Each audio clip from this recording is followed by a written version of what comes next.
Hi friends అందరికీ. మరి electrical బేసిక్స్లో switch గురించి తెలుసుకుందాం. స్విచ్ అంటే ఏముంది, సాధారణంగా మీ అందరికీ తెలుసు కదా అని అనుకుంటారేమో. ఎలక్ట్రికల్ సర్క్యూట్లో అద్భుతంగా పనిచేసేటువంటి ఈక్విప్మెంట్ ఏదైనా ఉంది అంటే స్విచ్. దీని వెనకాల థియరీ ఏంటో తెలుసా?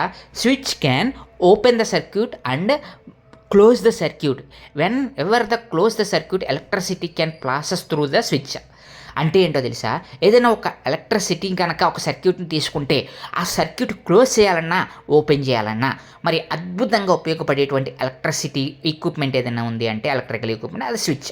మీరు ఏ డివైస్ అయినా తీసుకోండి, స్విచ్ లేకుండా ఏ డివైస్ని కూడా కనెక్ట్ చేయరు. ఒకవేళ కనెక్ట్ చేస్తే అది డైరెక్ట్గా ఎప్పుడు కూడా ఆన్లోనే ఉంటుంది, అంటే క్లోజ్డ్ సర్క్యూట్లోనే ఉంటుంది. మరి అలా క్లోజ్డ్ సర్క్యూట్లో ఉండకుండా మనకు కావలసినప్పుడు ఆపరేట్ చేసే విధంగా ఆపరేటింగ్ సిస్టంలో స్విచ్ని తీసుకొచ్చారనమాట. స్విచ్ ద్వారా మనం సర్క్యూట్ని ఓపెన్ చేయొచ్చు, క్లోజ్ చేయొచ్చు. అలా క్లోజ్ చేసినప్పుడు ఎలక్ట్రిసిటీ అనేది స్విచ్ గుండా ప్రవహిస్తూ ఉంటుందన్నమాట. మరి ఇంత అద్భుతంగా స్విచ్ గురించి మరి ఎలక్ట్రిసిటీలో అయితే ఉంది. మరి మీకు మరిన్ని ఇలాంటి ఇంట్రెస్టింగ్ అప్డేట్స్ కోసం ప్లీజ్ సబ్స్క్రైబ్.